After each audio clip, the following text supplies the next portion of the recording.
Hey guys, कैसे हो आप लोग। तो फाइनली मेरी टीवीएस जुपिटर 125 की फर्स्ट सर्विस भी हो चुकी है और मुझे कंपनी की तरफ से टेक्स्ट मैसेज भी आया था कि आपकी फर्स्ट सर्विस ड्यू है और करवा लीजिए। स्कूटी मैंने दे दी है सर्विस के लिए और बाकी सर्विसिंग की बात देखते हैं क्या चेंजेस आए हैं इसमें।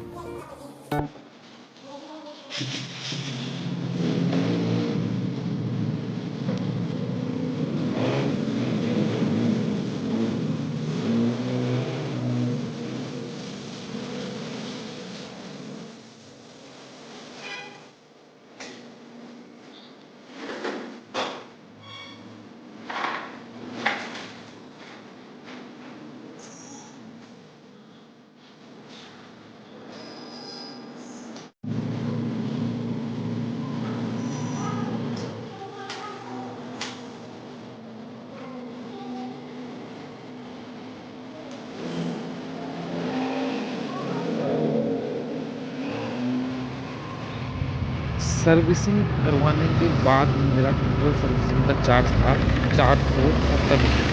350 का इन्होंने इंजन ऑयल चेंज किया और 130 रुपये का उसमें कुछ डाला। मैंने ये भी पूछा कि ये क्या है, बोला वो बोल रहे थे, बोला फ्री सर्विस में ये पड़ता है। अब क्या है, पड़ता है पैसे कमाने का जरिया है या ज़बरदस्ती है। तो 470 रुपये का टोटल खर्चा आया और सर्विसिंग के बाद फ़र्क तो पड़ता है गाड़ी पे। अभी गाड़ी स्मूथ भी चल रही है, बिल्कुल मक्खन की तरह चल रही है गाड़ी स्मूथली। अगर गाड़ी की सर्विसिंग टाइम टाइम पर हो जाए तो गाड़ी काफ़ी देर तक अच्छी चलती है और काफ़ी समय तक टिकी भी रहती है। सर्विस के बाद मैं जा रहा हूँ अभी घर की तरफ और रास्ते में बताता हूँ आपको जुपिटर 125 की एक्सपीरियंस के बारे में।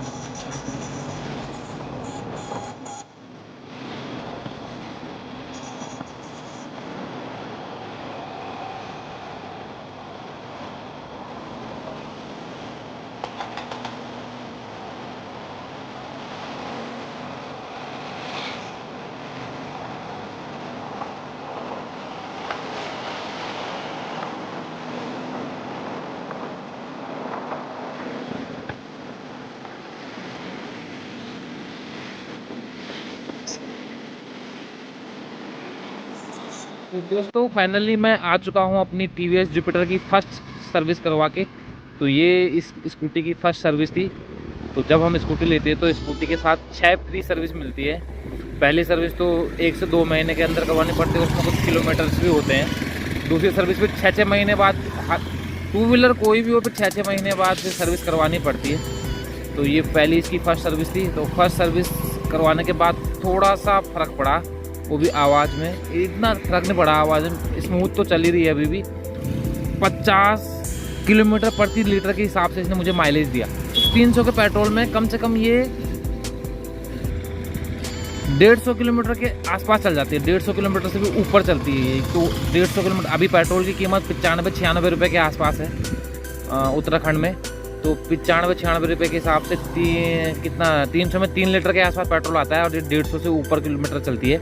तो इसके हिसाब से मैंने देखा है कि इसका एवरेज जो माइलेज है बहुत ही बढ़िया माइलेज है। 50 से ऊपर ही देती है एवरेज। 50 किलोमीटर 1 लीटर में चल जाती है बस। बाकी जो कंपनी दावा करती है 60-70 वो तो कोई देता नहीं है, पर 50 का एवरेज दे रही है। 50 का एवरेज तो बहुत ही बढ़िया है। और अभी सर्विस करवा के आया तो सर्विस करवा के थोड़ा अभी स्कूटी नई सी दिख रही है, चमक रही है अभी स्कूटी।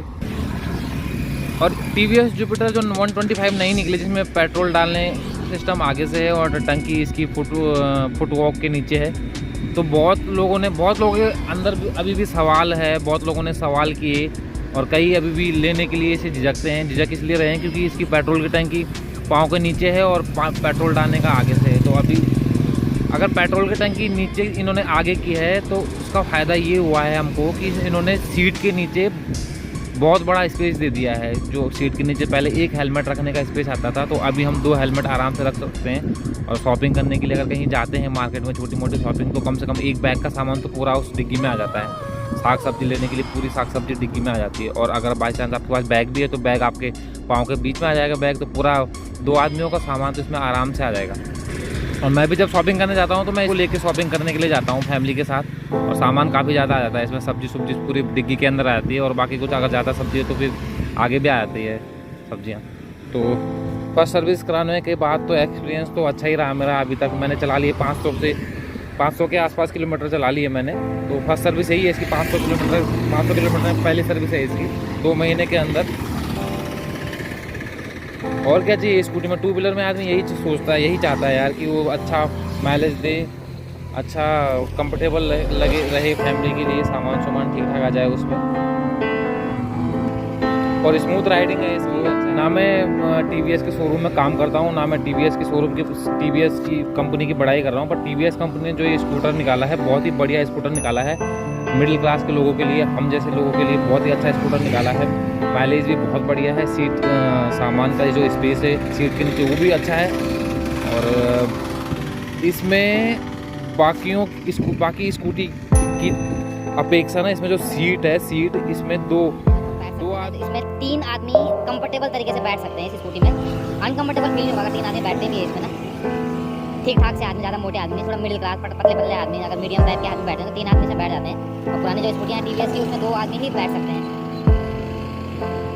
तो बाकी मेरी तरफ से पूछा जाए तो मैं खुद ऑनर हूँ इस स्कूटी का, मैंने लिया ये स्कूटी और मैं खुद चलाता हूँ इस स्कूटी को। तो मेरे को तो बहुत अच्छी स्कूटी लगी, बहुत कंफर्टेबल लगा इसमें, इसकी राइड वगैरह सब कुछ अच्छा लगा मुझे। तो अगर आप TVS जुपिटर लेने की सोच रहे हो, नई स्कूटी जो आई है, तो बिल्कुल भी झिझक न करें, इसमें झिझकने की कोई ज़रूरत नहीं है। कई लोगों ने फालतू में अफवाह फैला रखी है कि इसके तेल की टंकी नीचे है, फट जाएगी, आगे से पेट्रोल डालने में दिक्कत है, पेट्रोल की जो नोजल है, हाँ पेट्रोल की जो नोजल है वो थोड़ा पतली सी है, बट अगर पेट्रोल भरवाने आप जाते हो तो उसमें आप आराम से बोल दो कि भैया थोड़ा आराम से पेट्रोल डालना, तो वो पेट्रोल आराम से डालता है। तो आप लोगों ने इसमें 15-20 लीटर या 25-30 लीटर पेट्रोल डलवाना है, आपने सिर्फ 5 लीटर पेट्रोल भरवाना है। 5 लीटर भरवाने की पूरी जरूरत है नहीं, 1 लीटर आपको कम से कम छोड़ना पड़ता है इसके तेल की टंकी में। और 200 या 300 का पेट्रोल डलवाना है आपने, तो धीरे धीरे डालता है पेट्रोल, गिरता ही नहीं है पेट्रोल, आराम से पेट्रोल ही फिलअप हो जाता है। तो इसको लेने की जरूरत नहीं है, स्कूटी को लेने में। स्कूटी बढ़िया है, कंफर्टेबल है, आपके लिए फ़ायदेमंद रहेगी। और बाकी मैं आपको ये सजेस्ट नहीं करता ये जुपिटर की, आपको लेना है तो आप और भी ले सकते हो, स्कूटियाँ बहुत हैं, होंडा की है, और होंडा को इसने बहुत ही तगड़ी टक्कर दी थी। TVS जुपिटर का जो नया मॉडल है बहुत ज़्यादा टक्कर दे दी इसने, अभी जुपिटर अच्छा चल रहा है मार्केट में। तो मेरे हिसाब से आपको लेनी चाहिए स्कूटी, इसके जो डाउट्स हैं वो सारे क्लियर हैं, सब कुछ ठीक है, इसमें कोई घबराने की ज़रूरत नहीं है।